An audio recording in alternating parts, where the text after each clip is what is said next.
현재 수에즈 운하 때문에 전 세계 경제가 흔들리는 초유의 사태를 맞고 있는 상황이 나오고 있습니다. 사건 초반에는 그냥 길 막음 사고 정도로 지연되더라도 어느 정도의 피해인지 제대로 가늠되지 않았었는데요. 이제 많은 배들이 수에즈 운하 길목까지 갔다가 다시 선수를 돌려 희망봉으로 우회하는 모습이 나옵니다. 엄청난 물류비가 수반되며 예정된 스케줄은 당연히 지연되는 가운데 각국의 경제 피해가 예상됩니다. 원자재 가격이 급등하면 제품 생산 단가가 올라 결국에는 관련 당사국 모두가 쓸데없는 비용을 치르게 되는 것입니다. 코로나로 인해서 회복을 서두르고 있는 세계 각국에 찬물을 끼얹은 전대미문의 민폐 사고라고 할 수 있습니다. 물류업계에서는 수에즈를 누가 일부러 막으면 아마 미군의 전투기가 날아와서 폭격해서 치울지도 모른다는 반농담 같은 이야기가 있을 정도로 전 세계에서 가장 중요한 지점이라고 이야기될 정도라는데요. 그런데 실제 미군이 움직이고 있습니다. 어제자로 미 해군은 이집트 당국과 수에즈 운하에서 미 해군을 파견하기로 하고 예인 방법을 찾는다고 전했습니다. 이것은 미국의 에너지 수급과도 관련이 깊다고 미 백악관은 설명했습니다. 또한 사고 소식에 국제 유가가 급등하면서 이에 당사자인 미국이 나서지 않을 수 없었다는 의견도 제기됩니다. 따라서 이렇게 수에즈의 정상적인 운항 불가 상황이 일파만파 상황이 심각해지면서 긴장감이 높아지는 가운데 역시 누구의 책임인가 하는 책임론이 부상하고 있습니다. 사상 초유의 민폐 사건의 국적은 일본과 대만이 엮여 있는데 대부분 이런 경우에는 배를 운용하는 측의 운용 잘못으로 이번 사고 같은 경우에는 대만의 에버그린사가 배를 잘못 컨트롤한 것이 사고의 주 원인으로 지목됐습니다. 에버그린사 측도 이를 당연히 인식하고 있었기 때문에 사막의 강풍 혹은 돌풍이 원인이었다고 이를 적극적으로 해명했습니다. 강풍이 불어 배가 밀려나서 선수가 모래톱에 박혔으며 그로 인해 배가 좌초된 주 원인이었다는 설명입니다. 왜냐하면 그렇게 해야지 불가항력 조건이 성립하며 이는 폴스 메이저로 불리우는 천재지변 조건으로 무역에서 면책을 받게 되는 가장 필수적인 조건입니다. 자칫 에버그린사의 책임이 명확해질 시에 완전하게 선주 등이 독박을 쓰게 되는 경우도 있으므로 우선은 해상의 강풍이 원인이라는 이유를 제기한 것입니다. 그런데 이 상황에서 수에즈 운하를 오랫동안 지나다니던 많은 이들의 폭로가 이어지고 있어 논란이 됩니다. 일단은 수에즈 운하가 매우 좁고 수심이 얕아서 운행이 힘들지만 에버그린사 핑계는 말이 안 된다는 것인데요. 업계 관계자는 한국 해운회사인 HMM인 경우에는 작년 2020년에 세계 최대인 컨테이너 선박이었던 알헤시라스호 같은 경우에는 선박의 크기가 엄청났지만 수에즈의 가장 작은 폭을 가뿐히 통과했다고 하는데요. 가장 좁은 폭의 경우에는 거대한 컨테이너선에서 겨우 10cm밖에 차이가 나지 않았다고 전해집니다. 축구장 8개 내외를 붙여놓은 것보다 더 넓은 배에서 10cm의 길이는 바늘과 같은 차이일 것입니다. 이것으로 수에즈 운하를 통과하는 선박 중에 가장 큰 배가 통과한 세계 신기록도 동시에 세운 바 있습니다. 물론 한국 HMM의 선박 운항이 매우 뛰어난 데다가 첨단 운항 실력이 덧붙여졌기 때문에 가능한 일이었지만 반면으로 뒤집어 본다면 지금과 같이 배가 운항을 잘못해서 길막음이 있다는 것은 말이 안 된다는 것입니다. 따라서 에버그린사가 강풍이 불어서 혹은 돌풍이 불어서 배가 밀려났다고 하는 것은 반은 맞고 반은 거짓말이라는 수에즈 운하를 통과했던 이들의 말들이 이어지고 있습니다. 업계 한 관계자는 거기서 돌풍이 불었다는 말을 듣고 어이가 없었다 라면서 수에즈는 거의 돌풍이 불지 않는다, 강풍이 분다고 하더라도 조정할 수 있다는 말을 덧붙이면서 해당 사안에 대해서 의심을 품고 있습니다. 물론 바람이 심하면 당연히 물 위에 떠있는 배는 밀려날 수도 있습니다. 수에즈 운하 당국은 사고 당일 40노트의 바람이 불어 배가 밀려날 가능성을 언급합니다. 거대한 면적의 컨테이너선이니까 더욱더 바람에 큰 영향을 받는 것은 무시 못할 사실이기도 하죠. 특히 바다 위에서 갖은 컨테이너 사고들은 대부분 바람에 의한 거친 파도로 생긴 사고들이 많습니다. 일본의 컨테이너선이 두 동강 났던 과거의 사고들은 이렇게 거친 날씨에 기인한 것이 많았었고 최근 LA에서 컨테이너선이 무너진 것도 분명하게 바람의 영향이 확실하다는 의견이 있었습니다.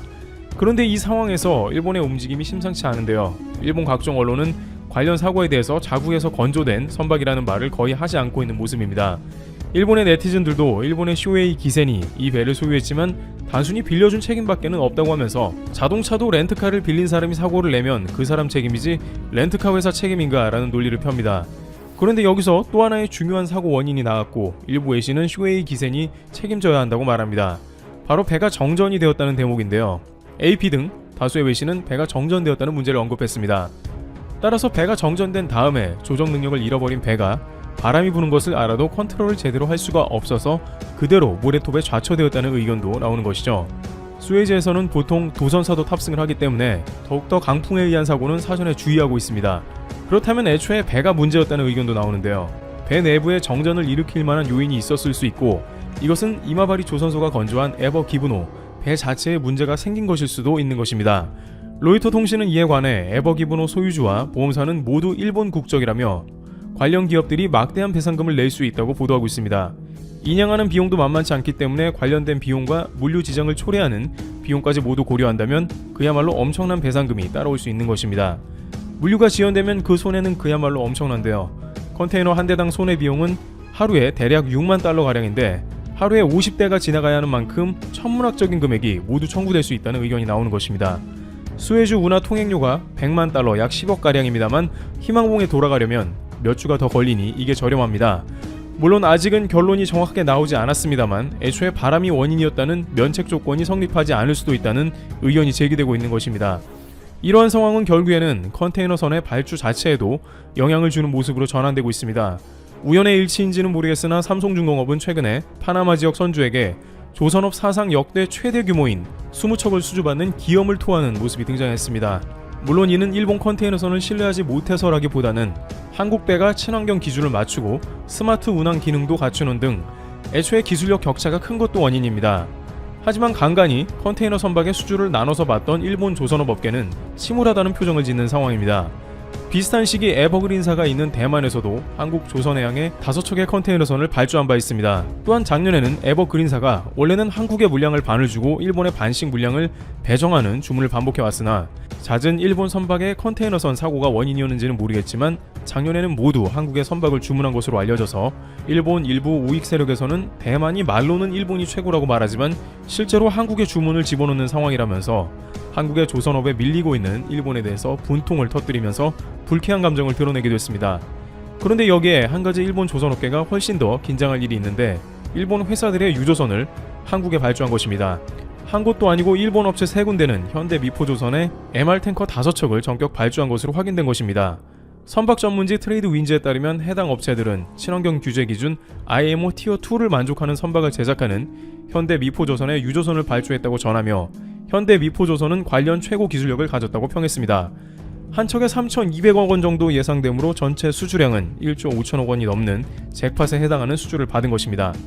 일본 정부는 조선업을 살려보겠다고 각 회사들의 막대한 금융을 지원해주겠다고 법안까지 통과시켰는데 이들은 그대로 한국 조선사에 주문을 넣으면서 한국 선박이 얼마나 경쟁력 있는지 보여주는 사건이 된 것으로 보입니다.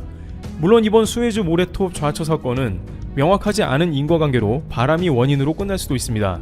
하지만 그곳을 지나는 수많은 항해사들과 선원들은 아무래도 선박 고장의 가능성도 적지 않다고 지적하면서 이런 애매한 사건이 아무것도 아닌 것 같지만 결국에는 한국 조선업이 더욱더 수주를 받게 되는 나비 효과로 이어지며 일본 조선업은 여러 가지 상황에서 위기를 맞게 되었다는 의견을 다양한 채널로서 제시하고 있습니다.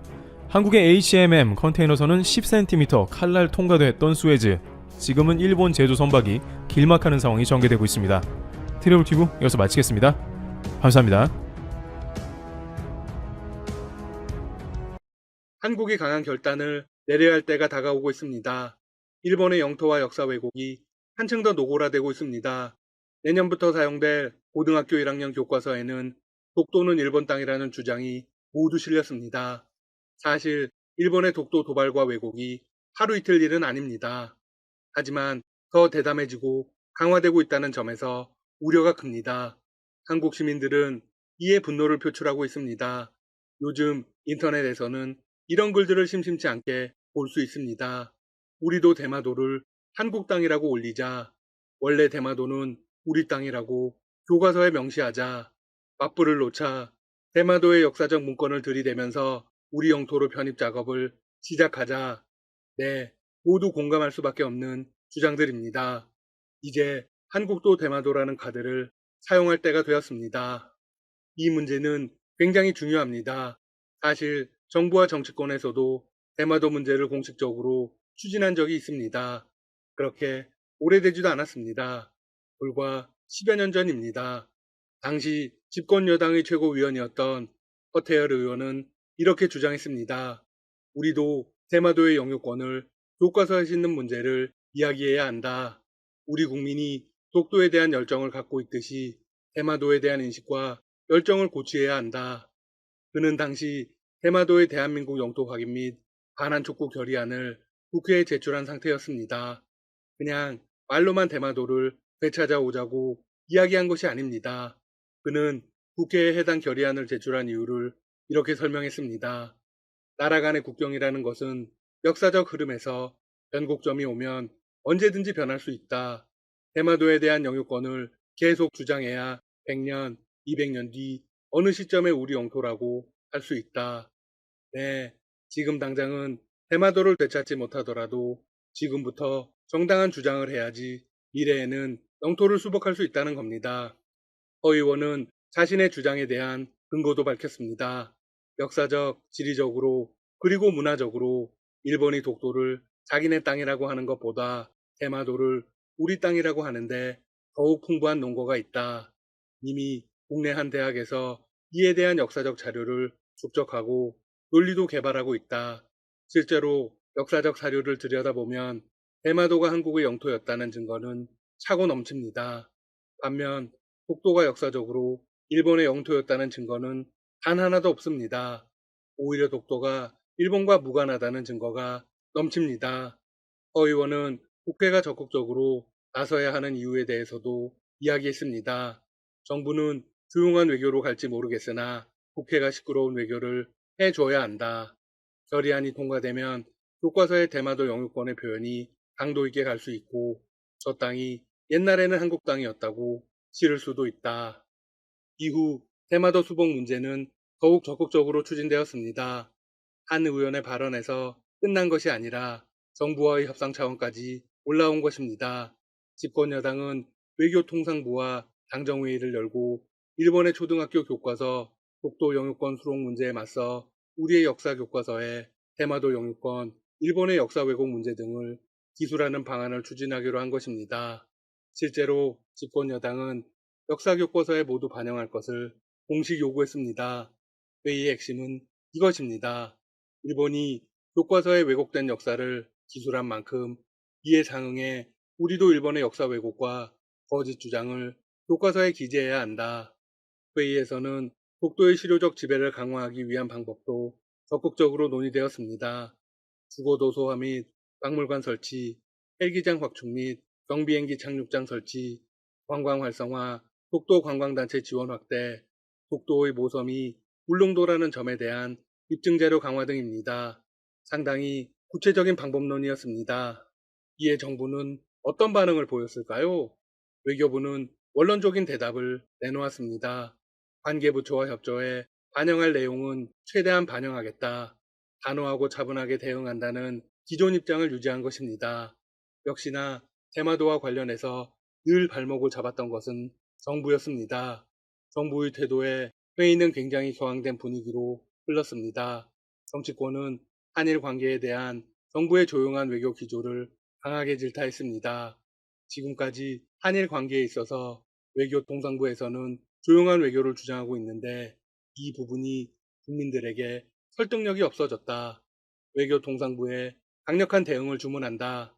이후로도 정치권의 행보는 멈추지 않았습니다. 국회 교육과학기술위원회도 전체 회의를 열어 일본 정부의 초등교과서 독도 영유권 명기를 철회하고 공식 사과를 요구하는 내용의 결의안을 채택한 것입니다. 그리고 교육과학기술부와 교과서와 관련된 구체적인 내용도 정리했습니다. 도장 하나만 찍으면 대마도 영유권 주장을 우리 교과서에 넣을 수 있게 되는 것이었죠. 당시 일본 언론들은 다급하게 이 소식을 전했습니다.